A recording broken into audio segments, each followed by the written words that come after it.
You know who you are? Stephen is my name. Even Stephen. Will you say something, Stephen? Stephen Orhouse Media. The following episode will contain the names of people and places set in the fictional world of the Hyborian Age. Furthermore, if I am unable to find these names spoken aloud on YouTube or in an audiobook, they are names that I will certainly pronounce incorrectly in almost every single instance. Listener discretion is advised. Today, our favorite Cimmerian crawls from the watery depths only to find himself plunged into the heart of Wan Tengri's seedy underbelly. In a city ruled by 7 sinister wizards, Conan discovers a thieves' guild in shambles, a shepherd in peril, and a flame tower brimming with deadly secrets. Amidst fiery traps and magic-soaked treachery, Conan faces tigers, tongueless warriors, and a veiled woman whose identity will chill you to the bone. Can our steely-thewed barbarian survive this gauntlet of death and sorcery? Well, you're not going to actually have to wait that long for the answer, because we're going to be looking at Conan the Barbarian number 33, Death and 7 Wizards. That's coming up next, right here on Hither Came Conan.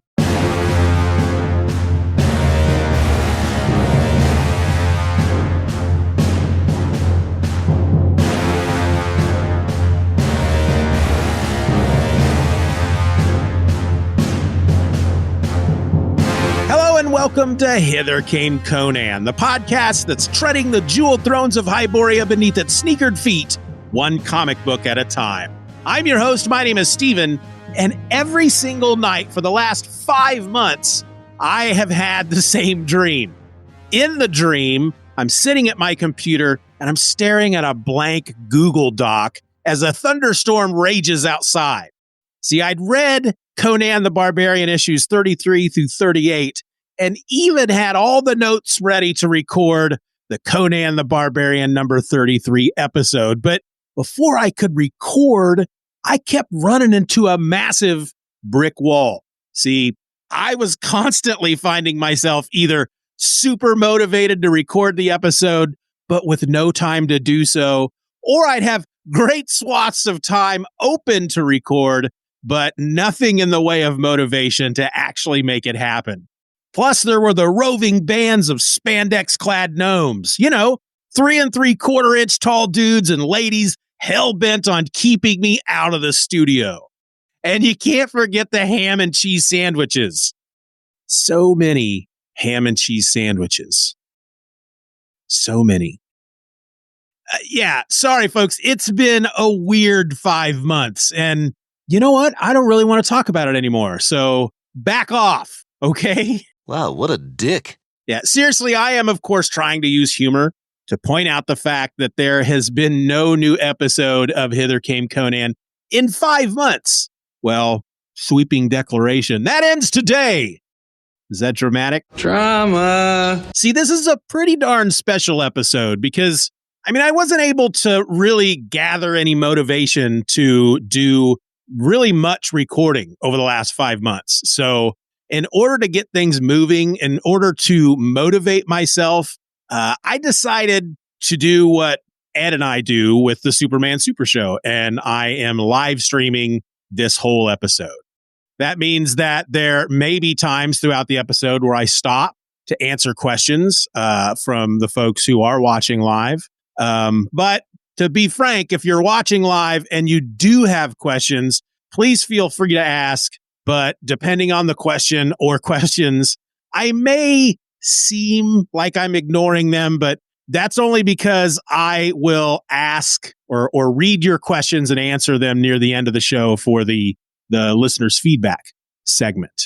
For now, though, how about we get all up into the issue that we're here to discuss? Conan the Barbarian number 33. This issue sports a cover date of December 1973, though it hit the stands in September.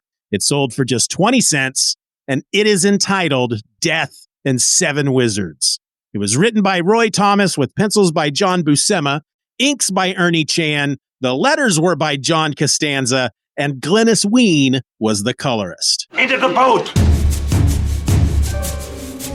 Waking near a mysterious pool, our favorite barbarian Conan is rudely greeted by a beggar named Bortai, who mistakes him for a corpse ripe for plundering.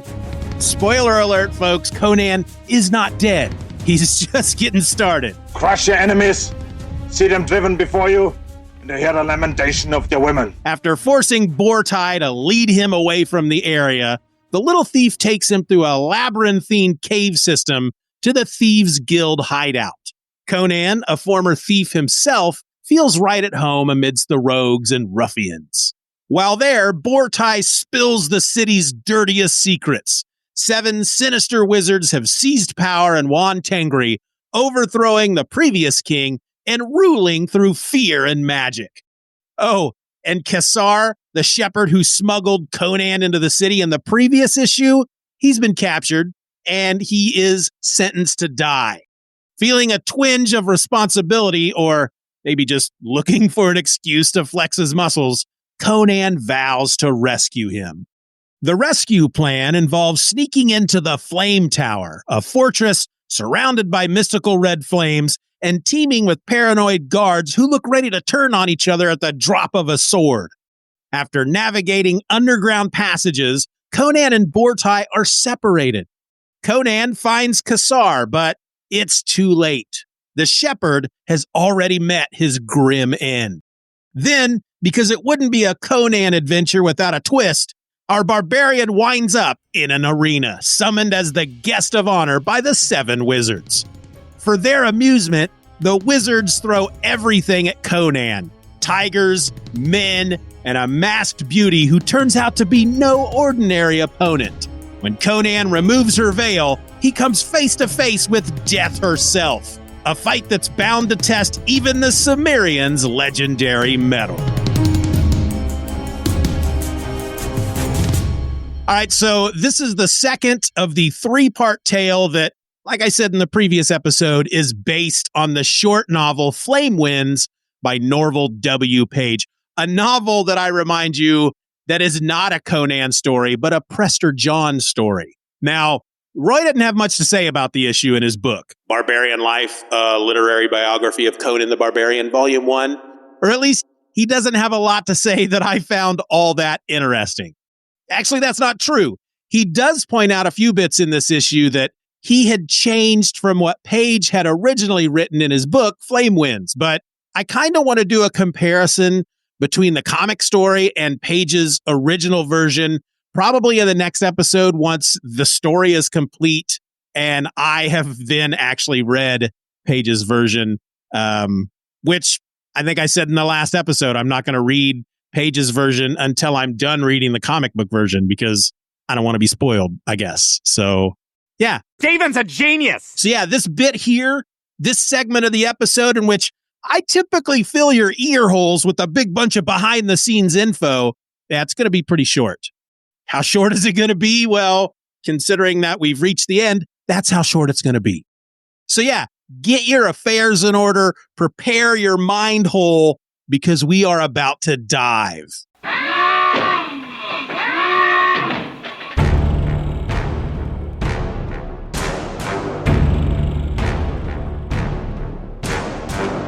So we'll start with the cover. It was penciled by Herb Trimpe and inked by John Romita. This is actually something from Roy's book that I can share. Roy actually had no recollection in regard to why the cover to this issue was done by Herb Trimpe and not either Gil Kane, who had done the last few covers, or John Buscema, who, as we know, was, of course, penciling the book. All he could say in his book was that maybe Gil turned in a cover or a sketch and that maybe it sucked. And so with Herb and John Romita working at Marvel at the time, the job was just given to them to put a cover together. Face it, Tiger. You just hit the jackpot. Like I said, not a lot of riveting behind the scenes stuff for the issue. But yeah, the cover. It's for me, this is a fairly crowded cover. Conan is standing in an arena. Behind him, there is a woman who's half naked because it's a Conan book, but she's got big billowy sleeves and some kind of weird helmet on her head. And she's a small figure. She's in the middle of the cover, but she's in the background standing on a wall. So it almost looks like she's standing over or standing on Conan's shoulder.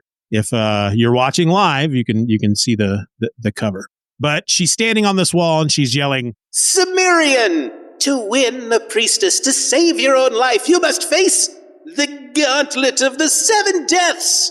And Conan, he's standing there facing the reader, facing the camera. And he's got a sword in each hand. And between him, so he's like in the midground. The lady is in the background, and in the foreground are 7 warriors of some sort. They're colorized. They're all color coded. There's a red one and a yellow one and a blue one and a purple one and a green one and I guess orange.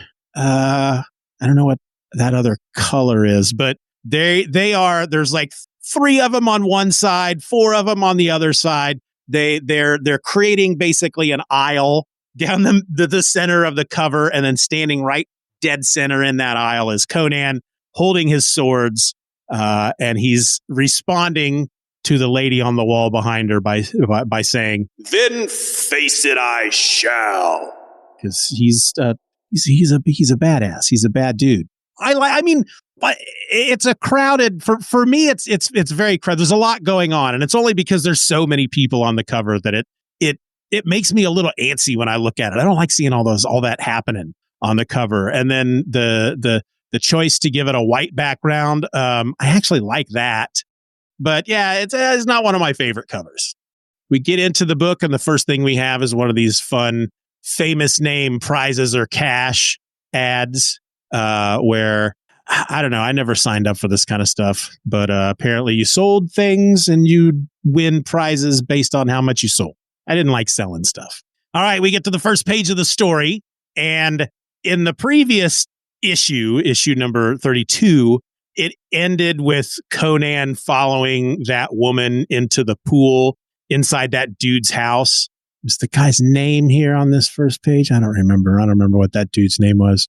But the woman he followed in the pool, you know, she was like, "Hey, big boy, why don't you come into the pool and see me sometime?" And so he's like, "I'm getting a sexy reward." And so he goes into the pool with her and follows her deep under the house or whatever it is. And she turns into a freaking sea monster with tentacles, and he manages to escape.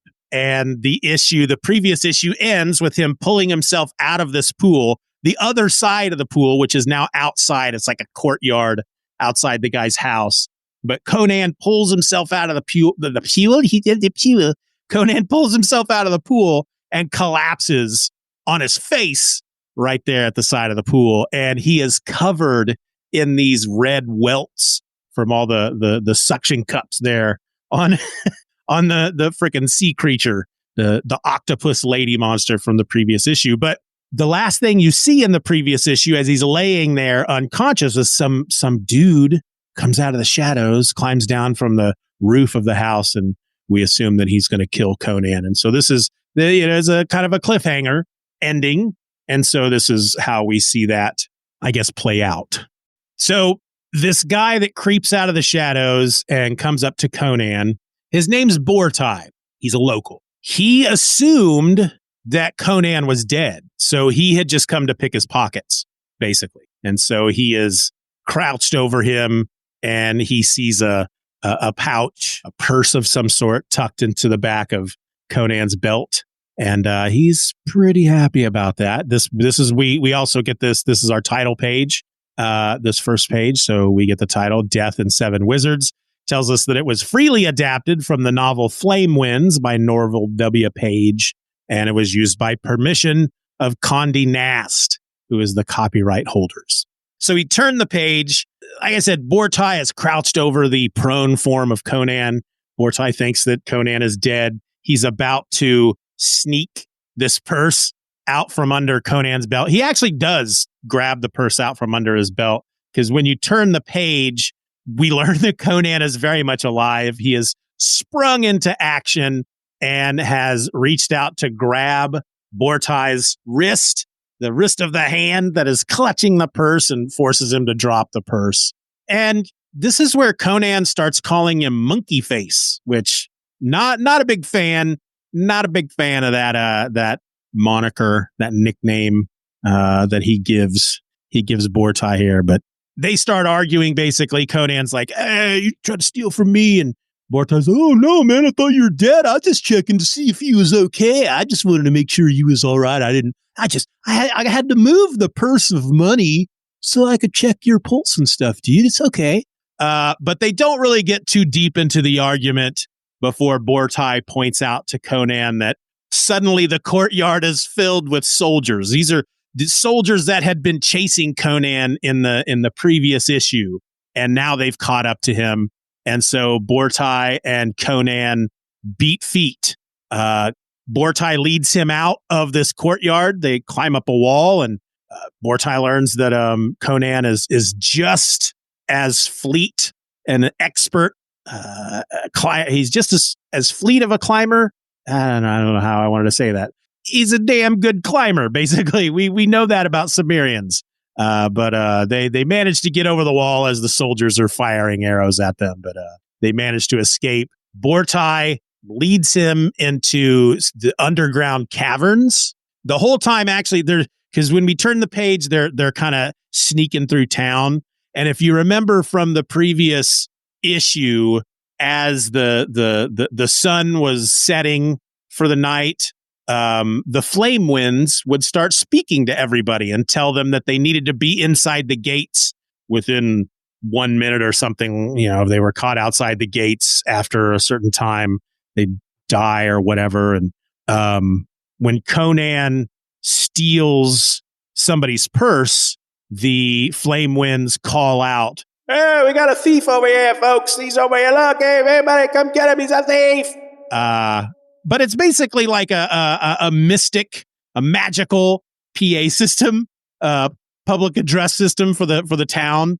But so with this issue, the Bortai and Conan, they escape from these guards, and we hear at least once before they get underground, the flame winds call out.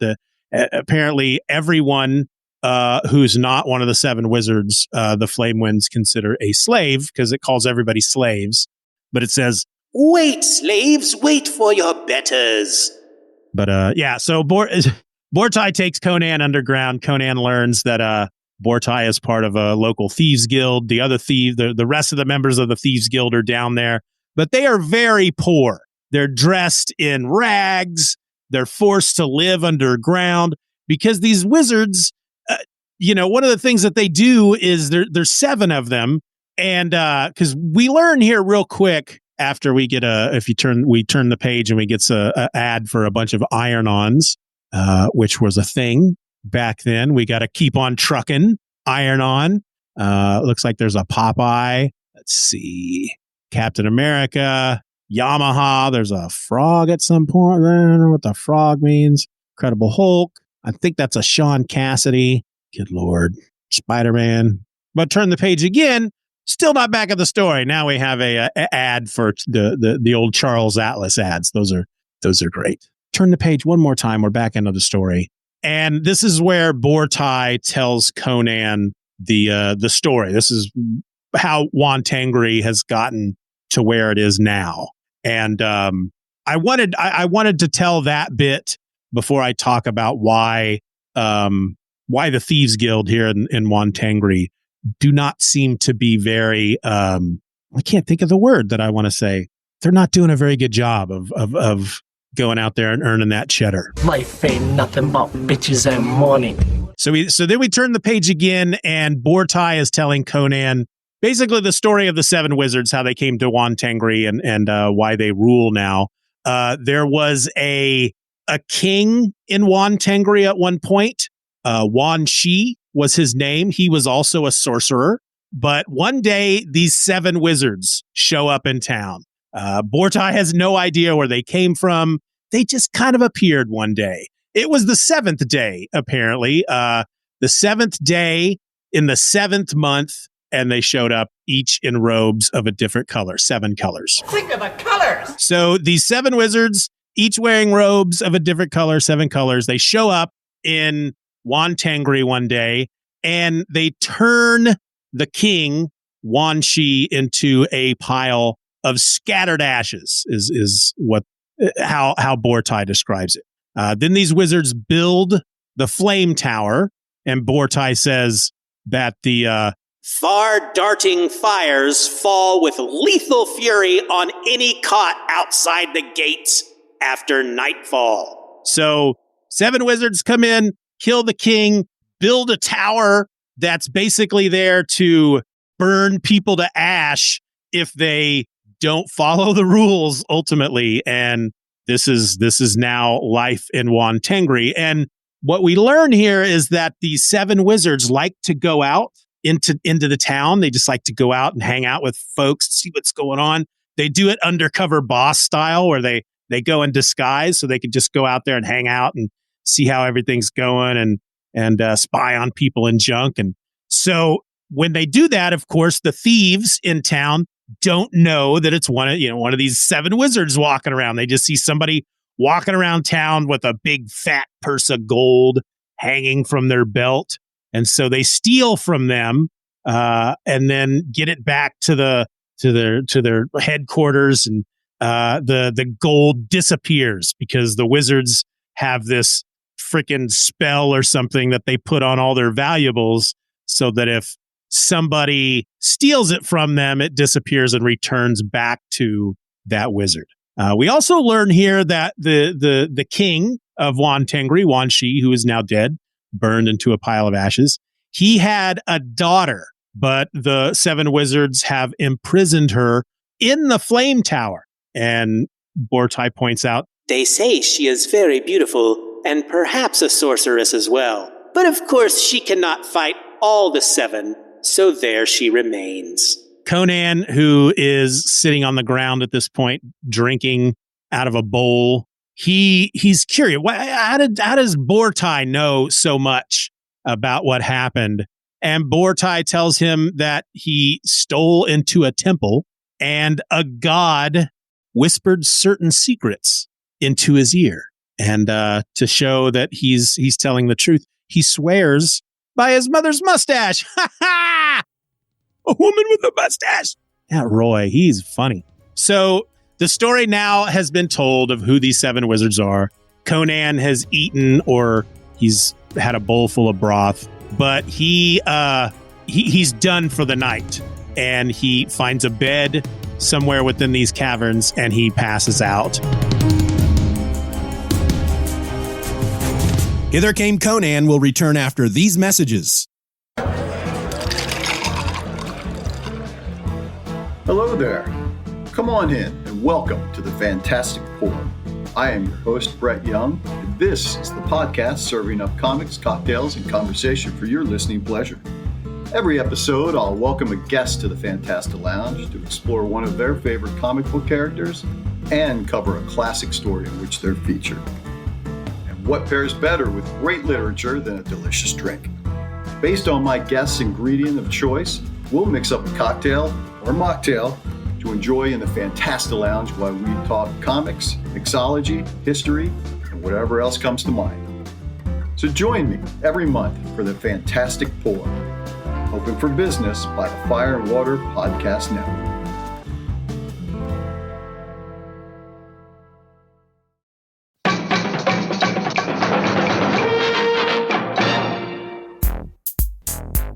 Earth-shattering disasters, strange sports stories, 5-star superhero spectacular. What do all these titles have in common? Well, they're all Bronze Age DC Comics, of course, but they are all also special. My name is Paul Kien, and I'm the host of the new podcast, DC Specialcast. In the 1970s, DC Comics published a number of catch-all titles, like DC Special, DC Special Series, DC Superstars, and others. These comics varied wildly in content, quality, and even format. Each episode, I will be joined by a guest to explore one of these special comics. So join me for DC Specialcast, coming in 2025, only on the Fire and Water Podcast Network. And now back to Hither Came Conan. and he's laying there on this bed, clutching his sword. The thieves are watching him at one point, but something I think that's kind of important here because it touches back to something that happened in the first issue. So if you remember from issue 1 with Skarkosh, the sorcerer, I can't remember his name, but he had this gem that showed everybody in this cavern where Skarkosh was hiding out, showed everybody the past, present, and future of the world that they're living in. And during this crazy fantasy sequence that freaked out a couple of the Vannermen, we see Conan as an adult, because I think he's 18 or 20 when the series starts. But we learn that he becomes a king at some point in his future. And so every once in a while, as these issues have gone on, if he ends up in a town where the monarch has died, he wonders, is this where I'm gonna be a king? And as he's falling asleep, he starts to wonder that about Wan Tengri. Is this where it's going to happen? Is he going to kill some wizards and become the king of Wan Tengri? He doesn't become the king. I mean, I haven't read the third part yet, but I'm pretty sure he doesn't become king of Wan Tengri. But he sleeps through the night. He's a very light sleeper. They point that out, that none of the thieves messed with him because they know that they just know, they can sense that if they went over to try to mess with him, that he would be awake in an instant, and he's holding the sword, and he would cut them all down and kill him because he's Conan and he's a badass. But Conan finally wakes up and learns, to his delight, and I'm sure to the artist's delight as well, all the welts have now been healed. They're no longer on Conan's skin. He hears something going on outside in some of the bigger caverns. People are whispering. Obviously they're excited about something. There's something good or bad has happened, and Conan follows the sound out and learns that Kassar, the shepherd who smuggled Conan into Wan Tengri in the previous issue, he has been captured. Not only captured, but taken to the Flame Tower. So Conan, of course, Conan's got a code. Kassar helped him. I probably should have done a previously on thing at the beginning of the episode, but if you remember from the previous issue, the whole reason Conan is here in Wan Tengri is that he has been sent by his captain in Agripur, because Conan is now a mercenary. He's working for the Prince King Yezdegerd. The Prince is Yezdegerd. I'm freaking out. But Conan is sent to Wan Tengri to reconnoiter, check the place out, see if it's right for invasion, because of course the Hyrcanians are spreading out and they're trying to expand their empire. So Kassar helps Conan by smuggling him in the city. He couldn't do the job that he was given without, he couldn't, he needed Kassar to do it. And so Kassar now needs him. And there's also, because one of the things he says, because one of the thieves points out that the thief says, they've already arrested Kassar, the sheepherd who smuggled him in and taken him to the Flame Tower. And by smuggled him in, of course, he's talking about Conan. So this is what Conan comes in and he hears. And Conan basically says that no man will die in his place. The reason that they have arrested Kassar, the reason that they have taken him to the Flame Tower, the reason they're going to kill him is because he smuggled Conan into the city. And so as far as Conan's concerned, this guy is going to die in Conan's place. And Conan will not allow that. And he even says, by Crom, I'll free him if I have to tear down the Flame Tower itself. Which he doesn't do in this issue. He does not actually tear down the Flame Tower. He might in the next one.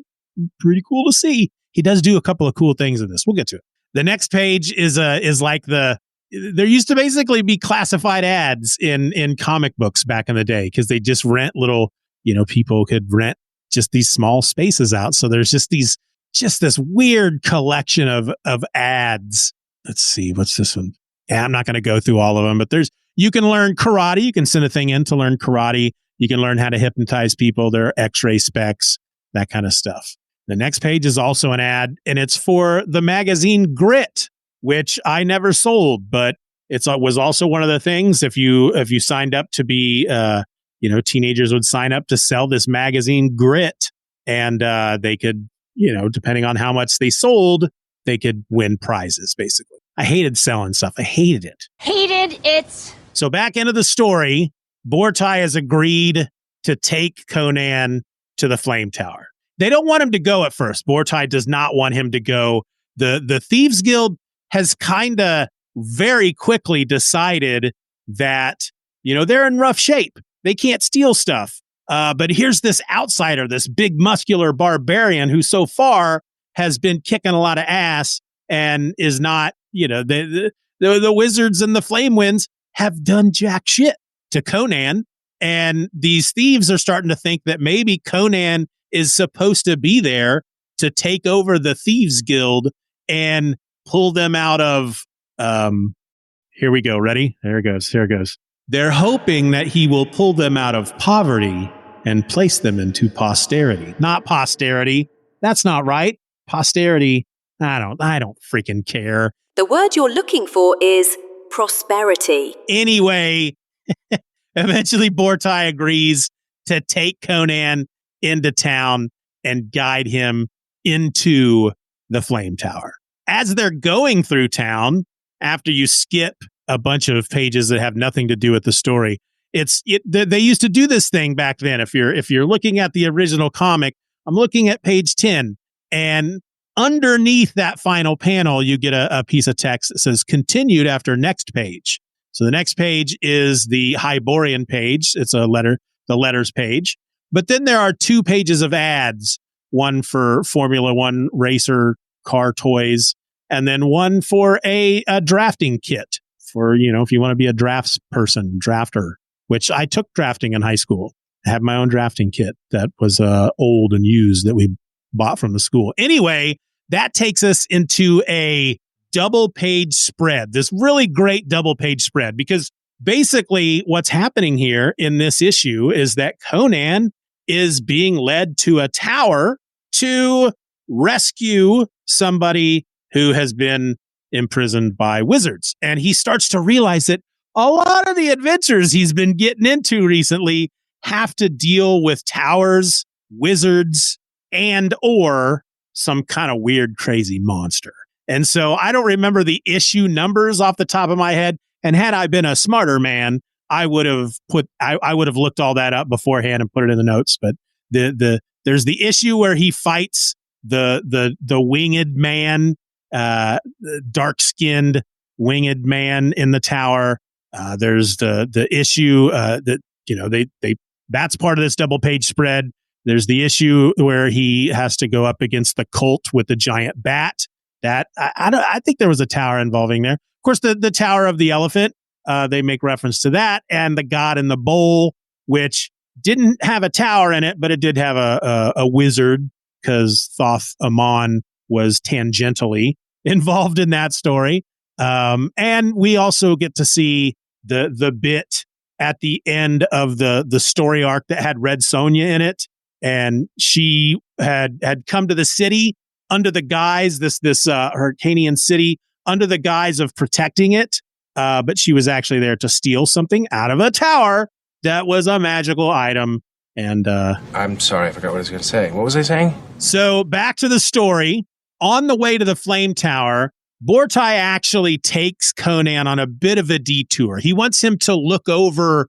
He basically takes him to another building up onto the roof so Conan can look down, or as much down onto the Flame Tower as he can. I think the Flame Tower is the tallest building in town. But he can see down into the courtyard. And one of the things he sees is a row upon row of warriors. Each row of warrior is dressed in armor of a certain color. And that color corresponds with their wizard. So you got green warriors with the green wizard, blue warriors for the blue wizard, that kind of stuff.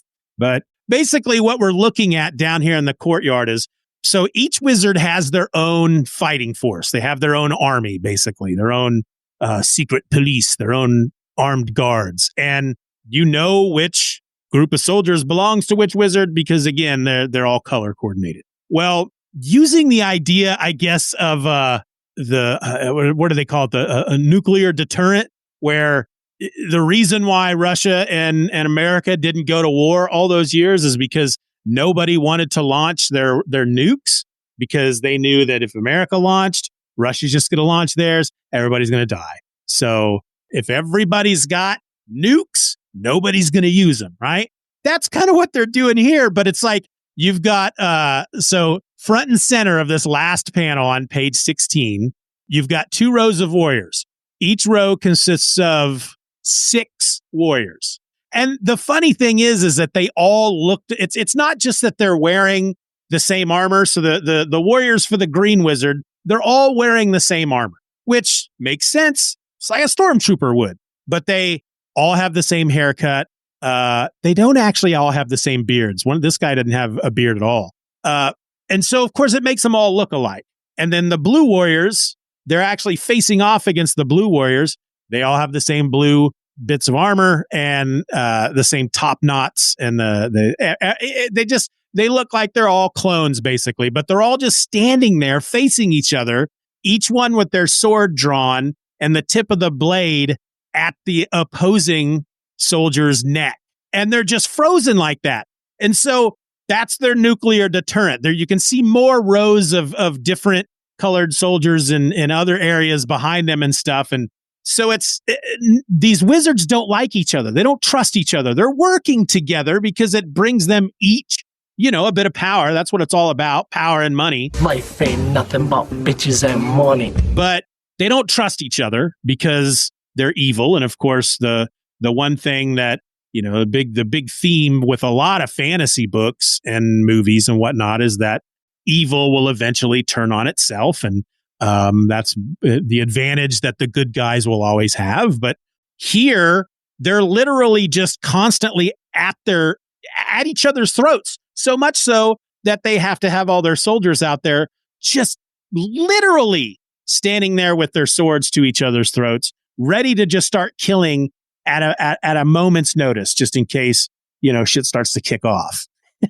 So Conan's looking at all this from up above, and after he kind of takes it all in, they go down get down to the ground. It looks like they're in kind of the yard of a church, maybe, and there's a secret door in the ground, in the grass, and they're back underground, and they're able to get into the flame tower from beneath. But once they're underground, they're basically in this like just a labyrinth of just tunnel system, basically. And Conan is commenting on that, and he turns around to see how Bortai reacts, and he learns that Bortai's no longer there. And he hears Bortai calling to him. Once he discovers Bortai's gone, he hears Bortai calling to him from like the top of the staircase, still underground. But he's you see this word bubble floating down. Up here, master, up here, quickly. But Conan, he immediately says, "Is that your voice, monkey face?" "I think not, but it was a voice at least, so I'll follow where it leads and take my chances with torch and with broadsword." Because he's holding a torch in one hand and he's got a broadsword in the other hand. Basically, what this looks like, the way that the word balloon is drawn, the way it's been designed, this with Bortai calling out, "Up here, master, up here, quickly." It looks like the word balloons that they would use whenever the voice of the flame tower would call out. And Conan, he doesn't quite believe that it's Bortai's voice. And I think it's because he recognizes it as the voice of the flame tower. I know that voice. So William Dahlstead points out in the live chat, in regard to the 7 wizards and the whole nuclear deterrent argument I just used, he points out plot hole, 7 wizards, odd number. who does that 7th set of warriors square off against? That's a good question. I can only assume that each of the 7 armies are so big that when they are split into 6-member groups to stand up against 6 members of the other group, that they're able to just intermix all the, somehow it works out mathematically. I don't know how, but somehow it does. So Conan is by himself now at this point. He's got the torch and the sword, and he just keeps investigating. He keeps exploring. He hears the voice again. Here, master, this way. And Conan's response to this voice that he knows is not Bortai, he says, just point me the way to your throat, whoever you are. Again, because Conan kicks ass. But everything goes dark. Conan's kind of feeling his way along, and he comes across a dead man. The lights just suddenly boom back on. The room is suddenly erupted in fire, torches, and he learns that the dead person that he has come across is Kassar, and he is basically chained, spread eagle, to a big stone slab, and he is covered in black blood because, again, Comics Code Authority is like, hey, you want to squirt blood all over the place? You want to see blood shooting out?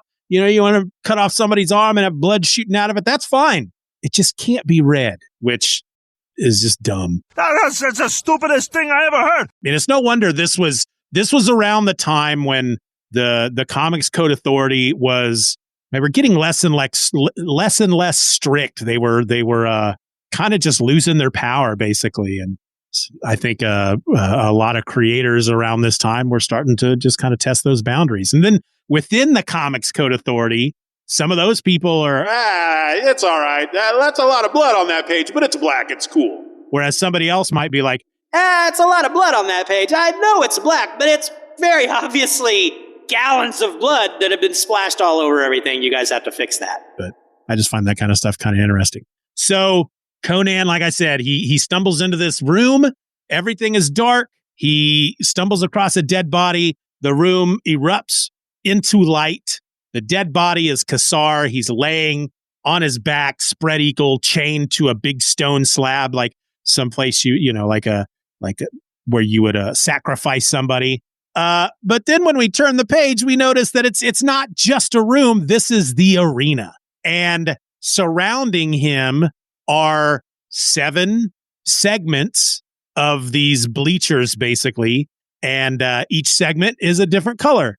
And within that segment, the wizard and the little wizard minions of each color is sitting there. And then all their soldiers are sitting there. Once the lights come on and Conan realizes where he is, the 7 wizards aren't actually there yet. That's the point that they make their entrance. Their big entrance. They come out as a group, the 7 of them. And then they all split up and take a seat within their little areas. And then the voice of the Flame Winds calls out again. You are ready, great ones? Then let the games begin.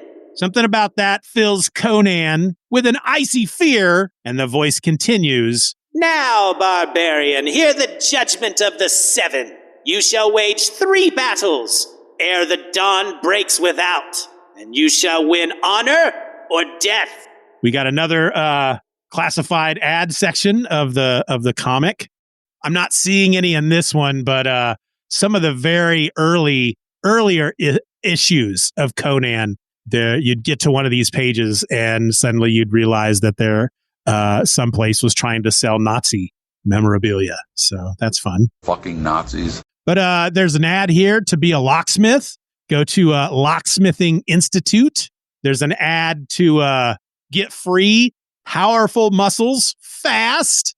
Looks like there's a mail place that you can mail to get back issue comic books in Hollywood, California. This is where I would normally see a Mile High Comics ad, but I'm not seeing any in this one, or at least on this page. Here's an ad. I'm going to read this ad to you. The headline to the ad is just simply, "Be taller." And the ad reads, "Would you spend 35 cents to discover how to stand 2 to 6 inches taller in a few short weeks? For all ages, no gimmicks. Send 35 cents to Tall Up, Box 23, Athens, Ohio, 45701. Fun. Hey, you learn how to play guitar here as well. Got another page of ads for one to be a veterinary assistant, or at least learn how to become a veterinary assistant, as well as a zookeeper. There's an ad for a newspaper, the Menominee Falls Gazette, Menominee Falls, Wisconsin, which features the weekly comic strip Tarzan. That's kind of fun. There's an ad where you can learn the right way to throw a destructive power punch. That's fun. And then we get back to the story, and Conan faces his first trial with the Flamewind voice telling him, "The first of your struggles shall be the battle of the beast." Tiger, a big pair of wooden doors open up. A tiger comes out. Conan is standing against this tiger with just a sword. I haven't even mentioned that he didn't have any shoes on either. I'm assuming he took them off before he got into the pool in the previous issue. I don't remember, but yeah, he's not even wearing any shoes or boots. But he's clutching the sword. The tiger leaps at him, and suddenly the sword turns into a snake, which he throws at the tiger. As the snake connects with the tiger, which is leaping at Conan, it leaps atop him. Conan struggles with it, but it does end up bringing him to the ground. But as they hit the ground, the thing dies, and Conan is able to roll it off of him. And he sees that the reason it died is it's got his sword in its side. So the sword turned into a snake. He threw the snake at the tiger. The snake hit the tiger, turned back into a sword, and killed him. The narration during this part, I really quite enjoyed the narration during this part because, well, I'll just read it to you. This is happening as the tiger is facing Conan. The tiger leaps at Conan. Conan's sword turns into a snake. This is the narration that's happening as this is all going on. 5 seconds. On a strand just that thick does a man's life hang. In the first second, great striped haunches bunch and mighty thews grow tense. In the second, a streak of golden roaring lightning crackles as man faces man-eater there in the simmering torchlight. In the third, an upraised sword becomes magically a venomous serpent in his fist. And of course, you have to point out that as when Conan realizes he's not holding a sword, he's holding a snake. What does he say? Everybody say it with me. Crom. I need to start saying that. I'm always like, Jesus Christ. I just need to be saying Crom. It makes me feel like a poser though. All right, back to the narration. So we've had the first 3 seconds. In the fourth, the barbarian hurls the writhing, sharp-fanged thing from him. Whether as a weapon or in fear, no man can tell. Turn the page. We're on page 23. Narration continues as the tiger collides with Conan and starts pulling him to the ground. And then the fatal 5th second. The one which seems to last an endless eternity. As 500 pounds of Vendiah-spawned fury crash with world-shattering force against Conan's Northborn frame and bear it heavily to the arena floor, only to collapse in a 6th and final second, a sliver of steel jutting from its side. So Conan's had the first of his 3 tests. He fought a tiger with a sword that turned into a snake and then back into a sword again. And on page 23 here, the very final panel, actually the bottom row of panels, it's 2 panels, because the last panel there is Conan, he's swinging his head around to like look at the camera basically. And it's a really good, I really like that image. Every once in a while, John Buscema, who's already an excellent artist, he takes it up just a bit further. And I like that kind of stuff. Hither Came Conan will return after these messages. It is a world transformed, where things are not what they seem. Transformers! Want to learn a bit about the Transformers? Think you know everything about Cybertron, but are looking to learn a little bit more? Enroll today at Transformers University Podcast. Each episode will tackle a piece of Transformers history, starting in 1984 and marching our way up to today. Hosted by me, Anthony Brucali, 3-time Emmy Award winner and consulting producer on Netflix's The Toys That Made Us, and lifelong Transformers fan. We'll go on a journey through cartoons and comics, toys and movies, and all the weird esoterica from around the world, chronicling the adventures of everyone's favorite robots in disguise. Listen to Transformers University on iTunes, Google, Spotify, YouTube, and wherever you get your favorite podcasts. Transform and roll out! According to the latest report from falsifiedstats.com, there are currently 12 million active comic book podcasts clogging up the internet superhighway, and 2.3 million new comic book podcasts are being created every single day.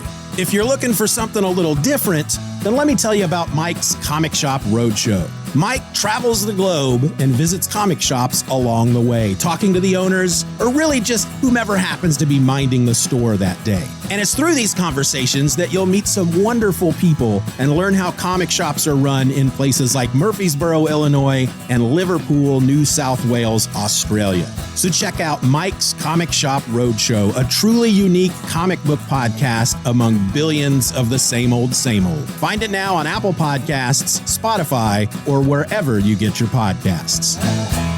I'm Mike, and I approve this message. And now back to Hither Came Conan. So as this page is coming to an end, something has happened to make Conan jerk his head around, right? We don't get to see what that is right away because we got another page of ads with a werewolf mask, weighted wristlets.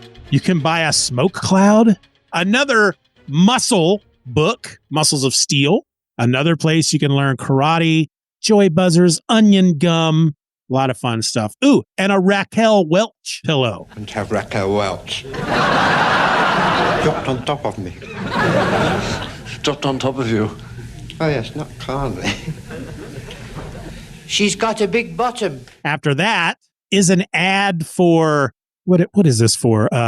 North American School of Conservation. So you can, I guess, join this society and you'll get a badge to show that you are a conservationist. And you'll get free facts about exciting outdoor careers, like in the wildlife service and the fisheries service. Professional hunter. Heck yeah. All right, so we get back to the story and we learn what Conan is turning to see with such, like he's ready to just start throwing down. Something has surprised him. And we see it's these soldiers, the wizard's soldiers. So there's just 7 of them, one for each color, that are there to face off against Conan. And then behind them is that woman that's on the cover with the weird helmet. Nice hat! But now we see that she's wearing a veil covering her face. So she's half naked. And you're like, look at her. She looks pretty good. But she's got a veil covering her face. That can't be good, right? So she is back behind them. And now she's talking. And she's the one who's explaining what's going on now. What this is the second contest. And she tells them how it's going to work. Win your way to me, O man, and I shall pillow thy weary head and give thee dreamless sleep. But first, you must pass through the Gauntlet of the Seven Deaths. And that's these 7 soldiers. And I'm assuming I don't think it says here, but I would assume if there's 7 of them, one from each color, these are the toughest guys. They're the best warriors, I guess. I don't know, maybe. But they start doing battle with Conan. The red one or the scarlet one goes first. He comes at Conan. The guy's got armor and a sword and a shield who's fighting Conan. And Conan, of course, is in his little skirts and no shoes and a sword. But of course, he swings at this guy, hits his shield, and just cracks his shield in half. And then immediately sticks the guy in the gut and kills him. Doing so, we turn the page 27. He doesn't. This is such a Conan thing to do. It's not enough to stab the guy through the gut. He picks the guy up by the sword. The sword is in the guy's stomach. It's coming out of his back now. And he picks the guy up, 2 hands on the handle of the sword. he's doing that because the green soldier and the yellow soldier are charging at him, and he throws this corpse at them. And as he's doing so, he mentions how happy he is that the sword is not turning into a snake. So red soldier's dead. He knocked over the green and the yellow soldier with the red soldier's corpse. Well, that got dark. The other four then surround him. And we kind of learn here, because the narration points out that, the advantage that Conan has, other than the fact that he's a badass and he knows how to fight and he's very skilled. These other soldiers, like I said, they're all wearing armor, and Conan is basically naked. Because of that, Conan is more mobile. He's more agile. He can duck in and out. He can, juke and jive and all that stuff. And he does that as the other four soldiers come at him. They surround him, and so he's just jumping around. He's like Yoda in the Attack of the Clones fighting Count Dooku. It's like he's just flipping around.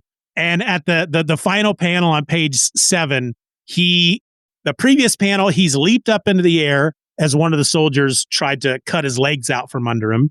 And as he's coming down, he plants one of his bare feet square in the face of the blue soldier. The next page 30 at this point, he's still in battle with these seven soldiers. And there's a really great moment here where the coloring is not great. If you're looking at this on the video, you can see the coloring is not great. I can see obviously the first panel here on page 30. I guess that's the yellow guy that Conan has just stabbed in the gut. Blue guy's laying on the ground. Red guy's laying on the ground. Conan basically, it's like he rams into the guy. Like if Conan was a football player and he was in his 3-point stance, he just rammed into the guy, but he also stabbed him in the gut with his sword at the same time.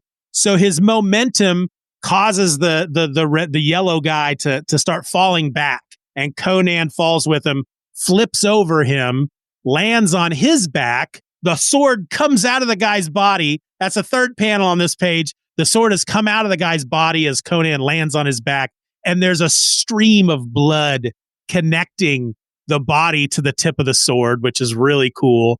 Conan's laying there on his back, fourth panel of the page, and he can see two of the soldiers are charging him now, one coming at his feet, the other coming at his head. He then swings his legs up and grabs the guy coming at his feet, grabs him around the neck, wraps his ankles around the guy's neck, and throws the guy into the other dude, the guy that was charging at his head. And then Conan, this is all happening in one page. It's the best page of this entire issue. Second to the last panel, Conan pulls himself to his feet, jumps into the air, lands on those two guys on his knees. It's like you can't really see where he hits the other guy, one of the guys, but one of them, it's very clear he's coming down on the guy's neck, the front of his neck, his throat with his knee. And so those two guys are dead. There are two soldiers, however, that still remain, the green soldier and the yellow soldier. It's Zorath has commented, best Conan material on YouTube. Let's go. I like let's go. My son says that all the time. Let's go. I'll text him. Hey, you want to go see a movie? Let's go. That's his response. All right. So the yellow soldier and the green soldier are the only ones that are still alive. The yellow wizard, not the yellow wizard, that was stupid. The green wizard stands and calls out, slay the outlander, warrior mine, and you with him, man of gold, else long shall be your torments upon the altars of midnight. Or have you forgotten that long ago night, when you pledged your devotion to the seven, with tongues which now lie shriveled in the tower of the flame winds? That's right. These soldiers don't have any tongues. Conan had wondered at one point why these guys were being quiet, which is kind of weird because I feel like I know there was an issue earlier. Which one was that? It's the one with the stone. Conan is out. He's heading west finally, and he comes across a woman, Kitai woman, and like a guy with her who doesn't talk. He's just this big barrel-shaped Khitan man.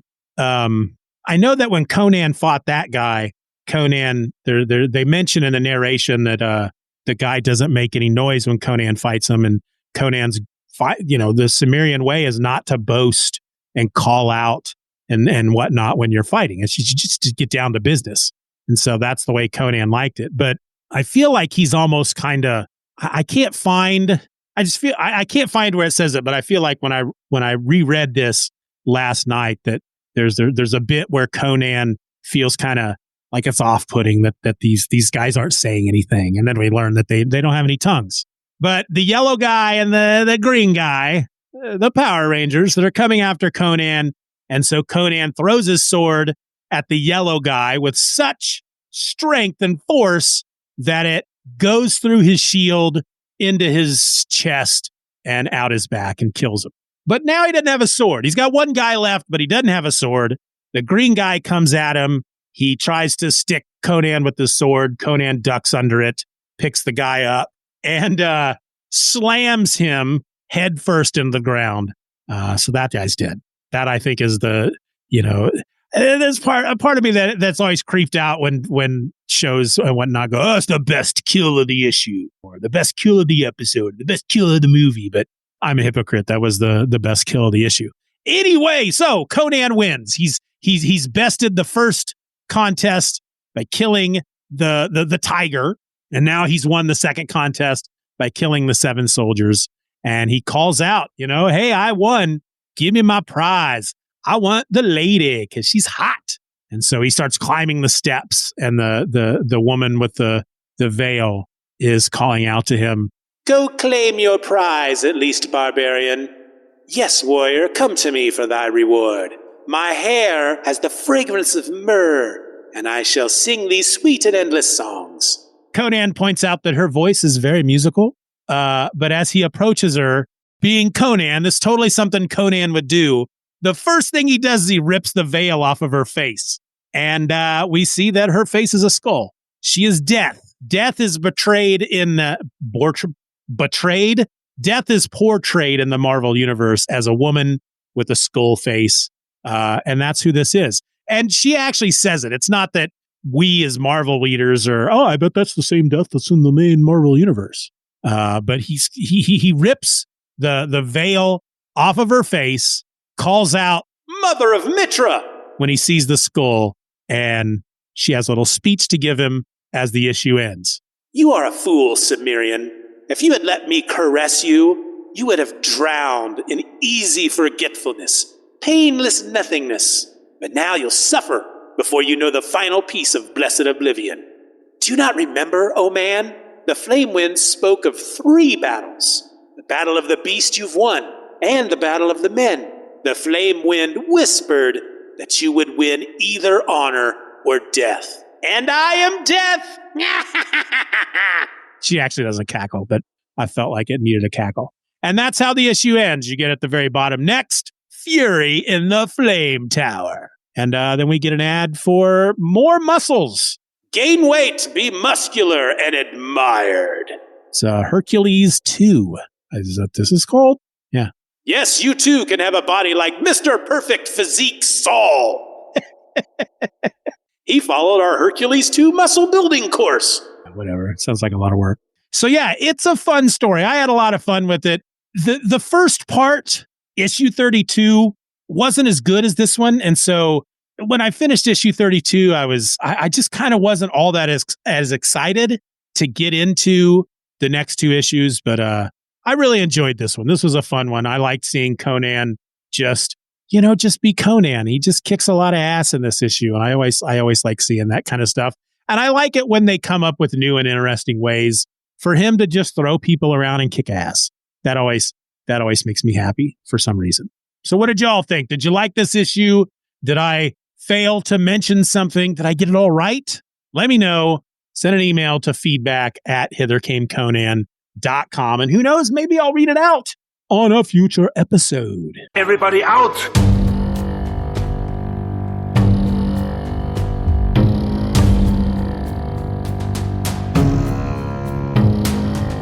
Next time on Hither Came Conan, Death herself tests our Cimmerian's mettle in a blood-soaked arena.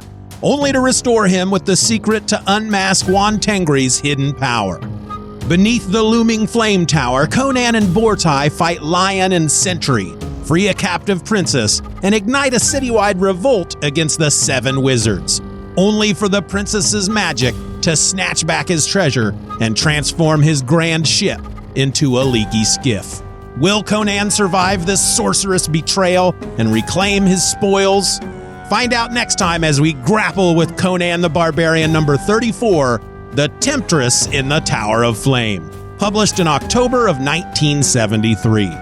The synopsis used in this episode was taken from MarvelFandom.com and then altered, twisted, rewritten, and added to by me. The information used in this episode comes from Wikipedia, along with Mike's Amazing World of Comics at Mike'sAmazingWorld.com, and the book Barbarian Life, a literary biography of Conan the Barbarian, Volume 1 by Roy Thomas, which you can get now at CimmerianPress.com. And finally, the views and opinions expressed within this episode are mine and mine alone, and they do not reflect the official policy or position of Marvel Comics, Roy Thomas, the Howard Estate, Conan, his sword, his steely thews, his many fans and supporters, and especially his god, Crom. Crom laughs with your 4 wins. So until next time, folks, keep your swords close by, never stop treading them jeweled thrones, and as always, be nice to each other. Bye.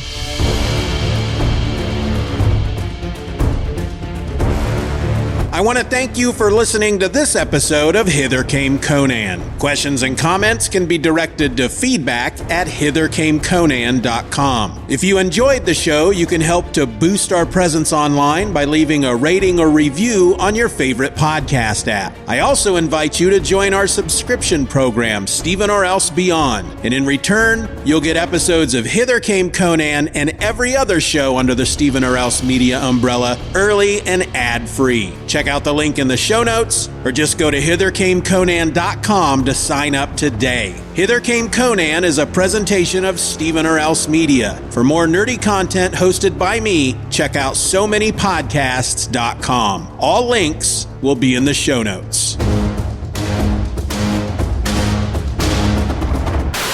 I want to say hi real quick to some of the folks who are watching live. William Dahlstead, It's Zoraf, and Grimdark, half off. Thank you for joining me. I may do this every Sunday for a while, just to get caught up. If you guys like that idea, let me know.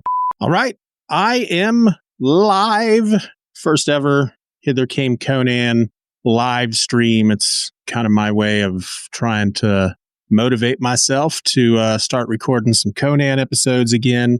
This goes okay. Maybe I'll start doing this every Sunday for the time being to get caught up on episodes, because the Hither Came Conan episodes I would like to put out every 2 weeks, just like the Superman Super Show episodes, but on alternate weeks. So Superman Super Show would come out one week, and then Hither Came Conan would come out the next week, and then Superman, and then Conan, and back and forth, and all that stuff. May have to switch some stuff around here on my screen because I'm looking away from the microphone to read the show notes. I also can't talk and do stuff like this at the same time. All right, here we go. In a city ruled by 7 sinister wizards, Conan discovers, I feel like I said wizards. Weird. I don't think I did, but I feel like I did. So it's made me pause. And I'll go ahead and change our little thing here so you can see the cover of the comic we're talking about. Oh, good Lord. Hello and welcome to Hither Came Conan, the podcast that's treading the jeweled thrones of Hyboria beneath its sneakered feet. That sucked. Try that again. I'm going to take a drink of water. Maybe that might help just a little bit. Get some water down in the old pipes. Here we go. Plus, of course, there were the roving bands of spandex-clad gnomes, 3 3/4 high. That was terrible. I ran out of crap. Ran out of gusto. 3 3/4 high. Inks by Ernie Chan. The stuff, it's in my throat. It's just back there, and it's like, bleh. It was written by... That was a Peter Brady. Time for change. I just have to say, it is 12:12 in the PM here where I am live streaming, and I have not been sleeping well over the last few days, and it feels, I'm surprised that the sun is up. It feels like it should be 9 p.m. because I've been up since 3 a.m. So, oh, and Kassar, the shepherd who smuggled Conan into the city. I just left a bit there out of the script entirely. So I'm going to have to enter it in on the fly because that's what us professionals do. Oh, and Kassar, the shepherd who smuggled Conan into the city. Oh, and Kassar, the shepherd who... Sad. I'm just going to do this whole paragraph. Then, because it wouldn't be a Conan adventure without a twist, our barbarian winds up in an arena. In an arena. See, I feel like I said in a arena. It's in an arena. So I'm just gonna do that line again, just in case. Our barbarian winds up in an arena. That sounded terrible. Our barbarian winds up in an arena. I feel like I did it again. In an arena. I'm gonna try a different line. Then, because it wouldn't be a Conan adventure without a twist, our Cimmerian ends up standing in the middle of an arena. I'm just fucking keeping it that way. I don't care. Our barbarian winds up in an arena, summoned as our barbarian winds up standing in the middle of an arena. Why am I doing that? I don't know. William Dahlstead winds up in an arena. In an arena. Our barbarian winds up in an arena, summoned as the guest of honor by the 7 wizards. Boom! Depending on who looked at your book within the comics, because she's within... William Dahlstead. Yes. Mockle-it. I feel like I'll have to... And I feel like I'll have to put that sound clip into the episode now. Mockle-it. Oh! Charles P. pointed out that he's the guy whose Frost Giant's daughter question I lost a few months back. And he says he needs to send it again. Yeah. Because I lost it. It's gone. And I felt really bad about that. I felt pretty crappy. So yeah, send it again. Because I'd love to hear it. When I first started doing the show and I had decided that I would talk about the Titan issues, the new Conan Titan issues as they were coming out. But then he did Frost Giant's daughter. And I liked Jim Zub's version of Frost Giant's daughter. And I probably will end up talking about it at some point. But oh my God, how many times is somebody going to adapt Frost Giant's daughter? And how many times am I going to have to talk about it?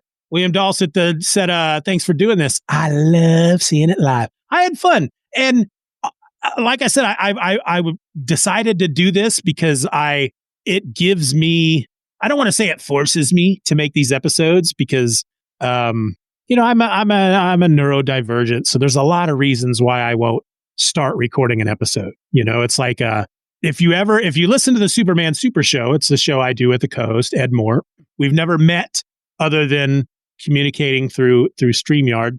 And I've told him before that, it took me a while to get comfortable with him, but there's still, when we schedule a time to do a live stream to record an episode, up to, I've never just canceled because I just didn't feel like socializing, but I for 2 or 3 days before the live stream and then up to when I finally start talking to him before we go live, I'm trying to come up with reasons to cancel because the idea of socializing sometimes I can't do it.